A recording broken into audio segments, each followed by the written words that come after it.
Friends, welcome to my channel. आज के इस वीडियो में हम क्लास 7 के political science chapter 6 understanding media पढ़ेंगे। What is your favourite TV programme? What do you like listening to on the radio? Which newspaper or magazine do you usually read? क्या आप internet पर surfing करते हैं? आपको उसमें सबसे उपयोगी क्या लगता है? क्या आप उस एक संचार के अन्य साधनों के लिए प्रयोग में लाया जाता है? ये शब्द है मीडिया। इस चैप्टर में आप मीडिया यानी संचार माध्यमों के बारे में अच्छे से पढ़ेंगे। आप जानेंगे कि ये कैसे काम करता है और कैसे हमारे प्रतिदिन के जीवन को प्रभावित करता है। क्या आप किसी एक ऐसी चीज़ को याद कर सकते हैं जो आपने इस सप्ताह संचार माध्यमों से सीखी हो?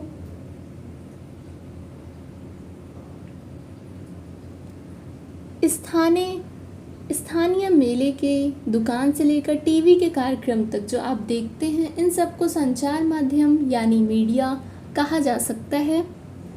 मीडिया इंग्लिश के मीडियम शब्द का बहुवचन है और इसका मतलब उन विभिन्न तरीकों से है जिनके द्वारा हम समाज में विचारों का आदान प्रदान करते हैं। मीडियम का अर्थ है माध्यम, क्योंकि मीडिया का संदर्भ संचार माध्यमों से है, इसीलिए हर चीज़ जैसे फ़ोन पर बात करने से लेकर टीवी पर शाम के समाचार सुनने तक को मीडिया कहा जा सकता है। टीवी, रेडियो, न्यूज़पेपर माध्यमों के ऐसे रूप हैं जिनकी पहुंच लाखों लोगों तक है, देश और विदेश के जनसमूह तक है, इसीलिए इन्हें जनसंचार यानी कि मास मीडिया कहते हैं। मीडिया एंड टेक्नोलॉजी आपके लिए संभवतः संचार माध्यमों के बिना अपने जीवन की कल्पना करना बहुत कठिन होगा, लेकिन केवल टीवी और इंटरनेट के विस्तृत उपयोग हाल ही में शुरू हुए हैं। इन्हें प्रचलन में आए अभी 20 साल भी नहीं हुए हैं। जनसंचार माध्यमों के लिए प्रयोग में आने वाली प्रौद्योगिकी निरंतर बदलती रहती है। न्यूज़पेपर, टेलीविज़न और रेडियो लाखों लोगों तक पहुंच सकते हैं क्योंकि इनमें एक विशिष्ट प्रकार की तकनीक का उपयोग किया जाता है। हम न्यूज़पेपर और पत्रिकाओं की छपे हुए माध्यम के रूप में और टीवी, रेडियो के इलेक्ट्रॉनिक माध्यम के रूप में भी चर्चा करते हैं। आपके विचार में समाचार पत्रों को छपे हुए माध्यम क्यों कहा जाता है?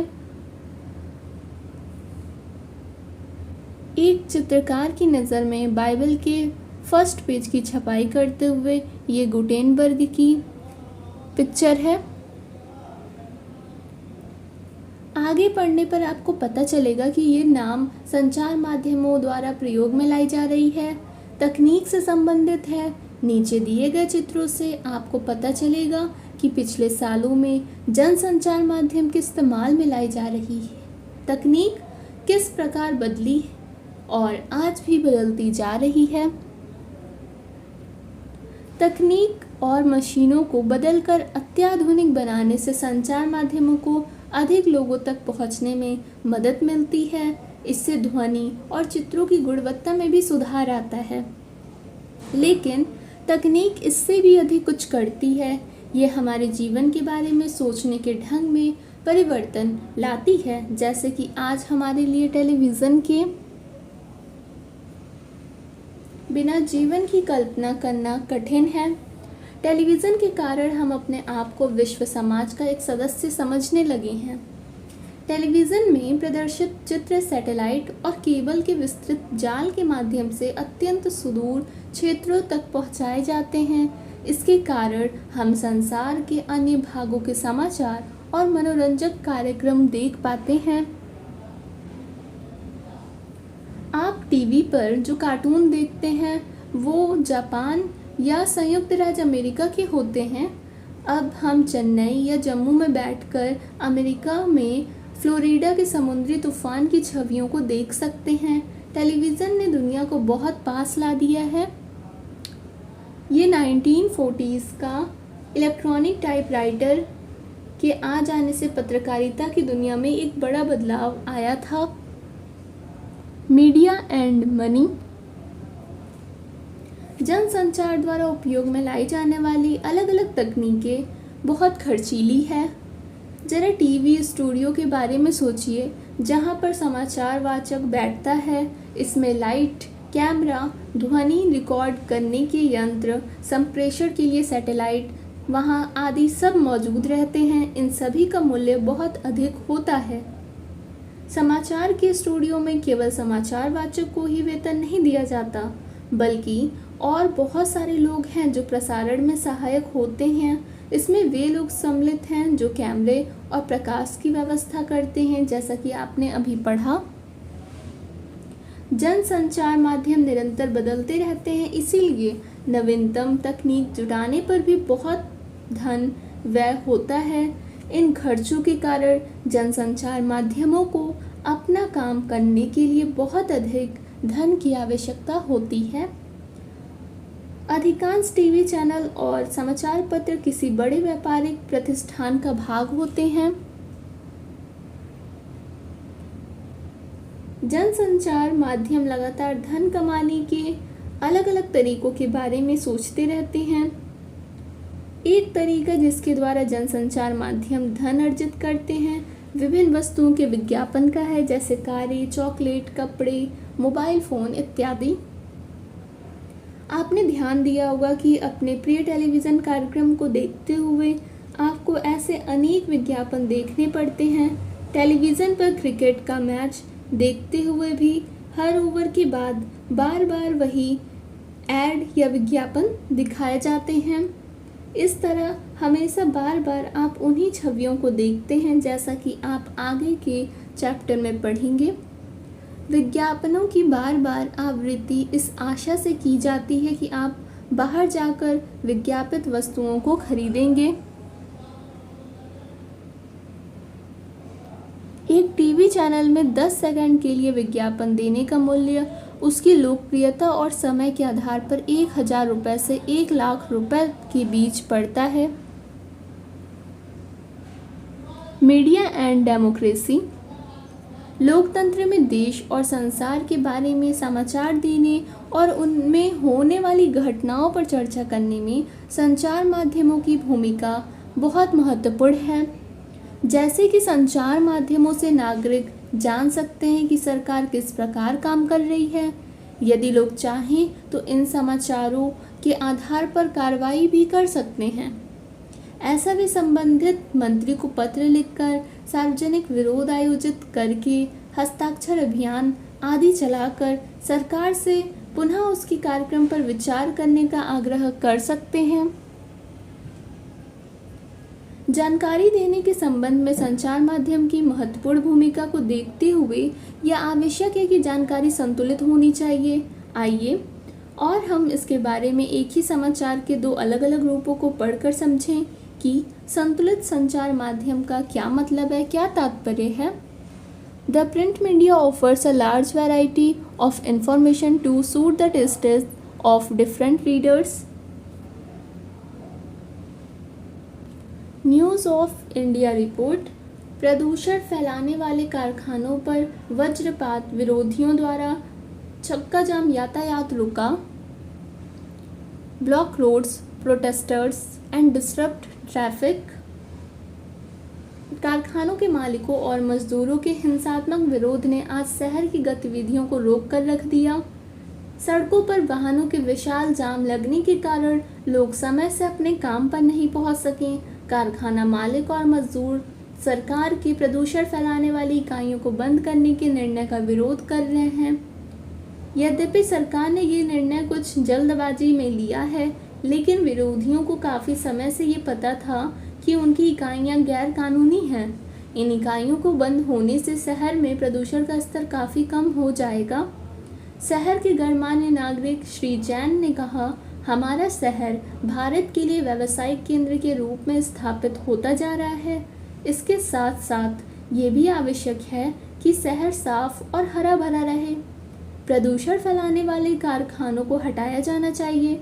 विरोध करने के स्थान पर कारखानों के मालिकों और कामगारों को पुनः स्थापन का प्रस्ताव स्वीकार कर लेना चाहिए। कारखानों के बंद होने से घोर अशांति हुई। शहर के आवासीय क्षेत्र में 1 लाख कारखानों को बंद एक गंभीर समस्या का रूप ले सकता है। सोमवार को हजारों कारखाना मालिक और कामगार कारखाना बंदी पर अपना कड़ा विरोध जताने के लिए सड़कों पर उतर आए। उन्होंने कहा कि इससे उनकी रोजी रोटी छिन जाएगी। उनका कहना है कि गलती नगर निगम की है, क्योंकि वो आवासीय क्षेत्रों में लगातार नए कारखाने लगाने के लाइसेंस देता रहा है। उन्होंने ये भी कहा कि उनके पुनर्स्थापन के लिए पर्याप्त प्रयत्न नहीं किए गए। कारखानों के मालिकों और मजदूरों ने कारखाने बंद करवाने के विरोध में शहर में 1 दिन का बंद प्रस्तावित किया है।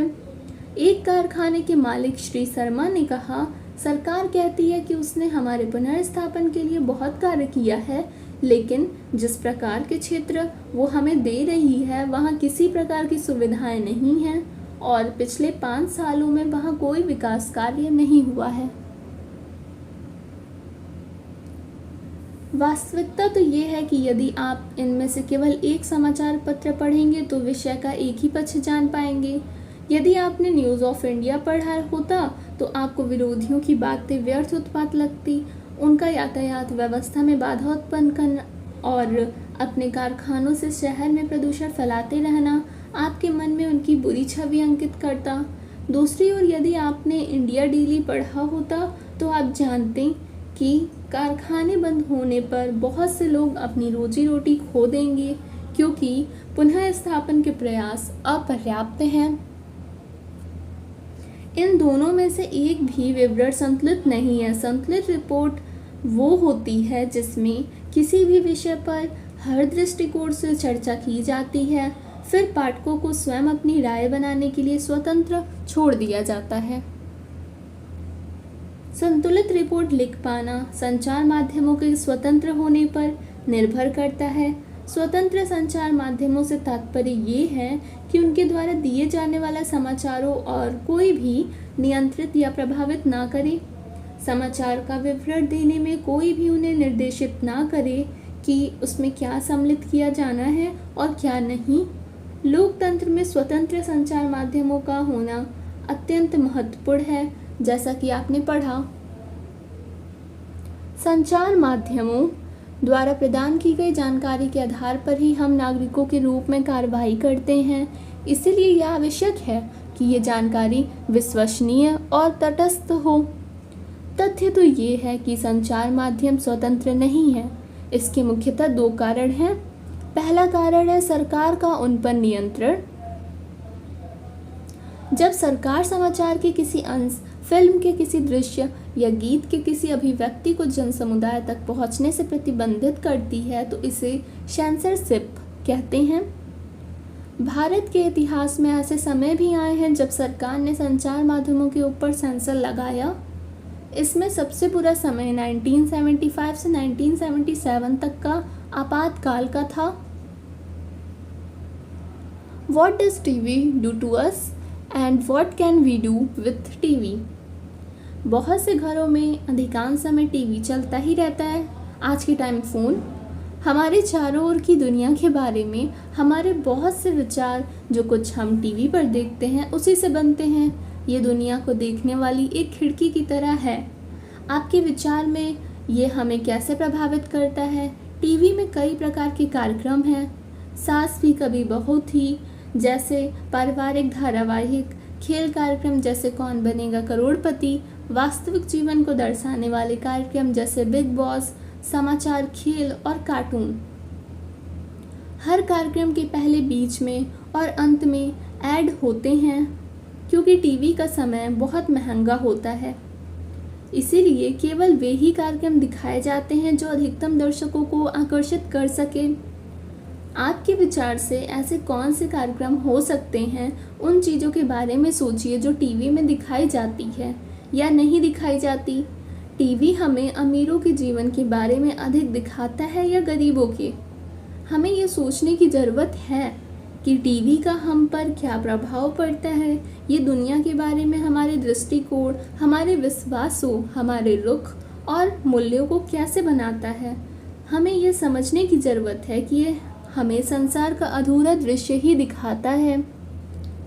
अपनी पसंद के कार्यक्रमों का आनंद लेते हुए भी हमें ये नहीं भूलना चाहिए कि टीवी के पर्दे से हटकर भी एक उत्सुकता भरा बड़ा संसार है। दुनिया में ऐसा बहुत कुछ हो रहा है जिसकी ओर टीवी ध्यान नहीं देता है। फिल्म स्टारों, सुप्रसिद्ध व्यक्तियों और धनाढ्य जीवन शैलियों से परे भी ऐसा संसार है जहां हम सबको पहुंचना चाहिए और अलग अलग प्रकार से अपनी प्रतिक्रिया व्यक्त करनी चाहिए। हमें ऐसा सजग दर्शक बनना चाहिए जो कार्यक्रमों का आनंद भी ले और देखे गए और सुने गए प्रसंगों पर प्रश्न भी उठाए।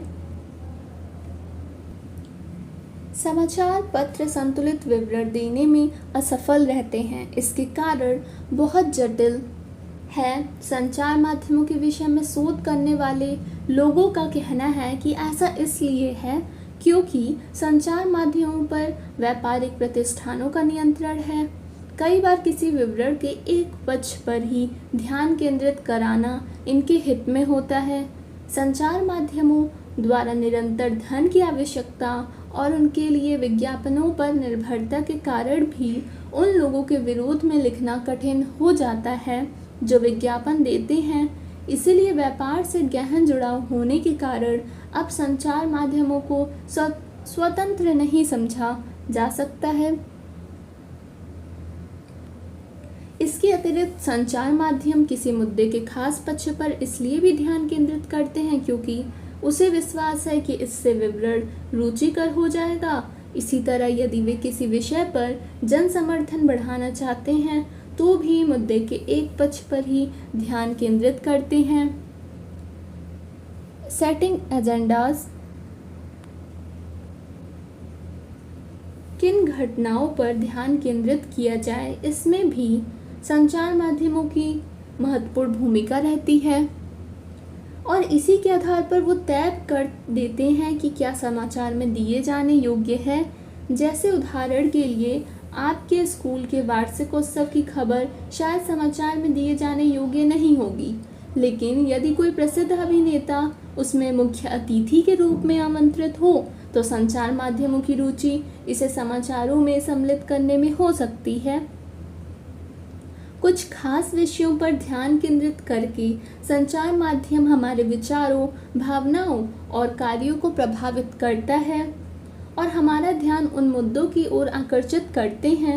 हमारे जीवन पर महत्वपूर्ण प्रभाव डालने और हमारे विचारों को निर्मित करने में मुख्य भूमिका होने के कारण ही हमेशा ये कहा जाता है कि संचार माध्यम ही हमारा या मसौदा या एजेंडा तय करते हैं। अभी हाल ही में संचार माध्यमों ने कोला पेयों में कीटनाशकों का स्तर खतरे के स्तर तक बढ़े हुए होने की ओर हमारा ध्यान आकर्षित किया था। उन्होंने कीटनाशकों के अत्यधिक मात्रा में होने की रिपोर्ट प्रकाशित की और इस तरह हमें कोका कोला पेयों को अंतर्राष्ट्रीय गुणवत्ता और सुरक्षा मापदंडों के अनुसार नियमित रूप से नियंत्रित करने की आवश्यकता महसूस कराई। उन्होंने सरकार के दबाव के बावजूद निडरतापूर्वक घोषणा की कि कोका कोला पीना सुरक्षित नहीं है। इस वृत्तांत को पेश करके संचार माध्यमों ने निश्चित रूप से हमारा ध्यान ऐसे विषय पर केंद्रित करने की कोशिश की जिस पर यदि उनकी रिपोर्ट ना आती तो हमारा ध्यान भी ना जाता। संचार माध्यमों में फैशन शोज बहुत लोकप्रिय हुए हैं। कई बार ऐसी घटनाएं हो जाती हैं जब संचार माध्यम उन विषयों पर हमारा ध्यान केंद्रित कराने में असफल रहते हैं जो हमारे जीवन के लिए महत्वपूर्ण है। उदाहरण के लिए पीने का पानी हमारे देश की एक बड़ी समस्या है। प्रतिवर्ष हजारों लोग कष्ट सहते हैं और मर जाते हैं क्योंकि उन्हें पीने के लिए सुरक्षित पानी नहीं मिलता। फिर भी संचार माध्यम हमें इस विषय पर बहुत कम ही चर्चा करते हुए दिखते हैं।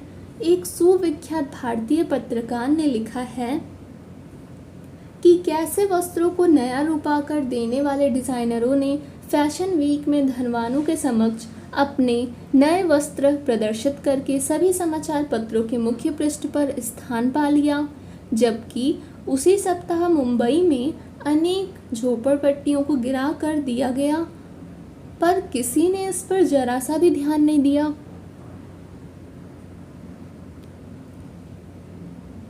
लोकल मीडिया, ये जानकर कि संचार माध्यम उन छोटे छोटे मुद्दों में रुचि नहीं लेंगे जिनका संबंध साधारण लोगों और उनके जीवन से है, इसीलिए कई स्थानीय समूह अब स्वयं अपना संचार माध्यम प्रारंभ करने के लिए आगे आए हैं। कई लोग सामूहिक रेडियो द्वारा किसानों को विभिन्न फसलों के मूल्य के बारे में बताते हैं और उन्हीं बीज और उर्वरकों के प्रयोग के बारे में परामर्श देते हैं। कुछ अन्य लोग काफ़ी सस्ते और आसानी से मिल जाने वाले वीडियो कैमरे इस्तेमाल करके अलग अलग निर्धन समाजों के वास्तविक जीवन की स्थितियों पर डॉक्यूमेंट्री फिल्म बनाते हैं और कभी कभी तो इन गरीब लोगों को ही फिल्म बनाने के लिए कैमरे और तकनीकी ज्ञान का प्रशिक्षण भी देते हैं। दूसरा उदाहरण खबर लहरिया नामक एक समाचार पत्र का है, जो उत्तर प्रदेश के चित्रकूट जिले की 8 दलित महिलाओं द्वारा हर 15 दिन में निकाला जाता है। स्थानीय बुंदेली भाषा में लिखित इस 8 पेज के न्यूज़पेपर में दलितों से संबंधित विषयों, स्त्रियों के प्रति हिंसा और राजनीतिक भ्रष्टाचार से संबंधित रिपोर्ट होती है। इस समाचार पत्र के पाठक हैं किसान, दुकानदार, पंचायत के सदस्य, स्कूल के टीचर्स और वे महिलाएं जिन्होंने अभी हाल ही में पढ़ना लिखना सीखा है। प्रजातंत्र के नागरिक के रूप में हमारे जीवन में संचार माध्यम बहुत महत्वपूर्ण भूमिका निभाते हैं, क्योंकि संचार माध्यमों के द्वारा ही हम सरकार के कामों से संबंधित विषयों के बारे में सुनते हैं।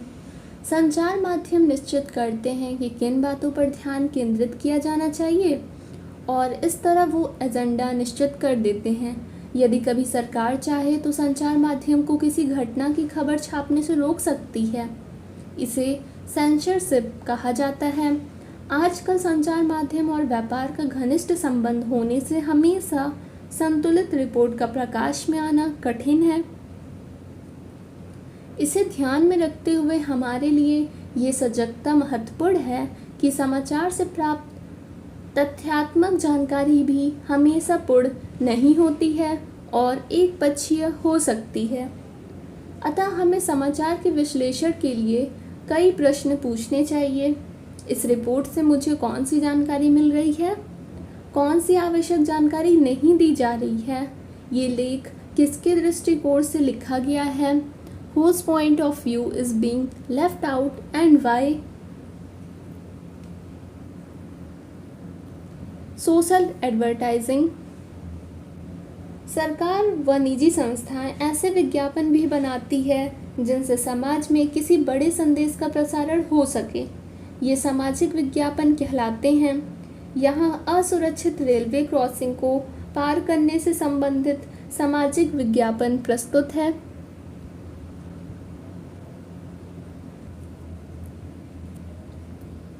Publish, this refers to news reports, articles, interviews, stories, etc.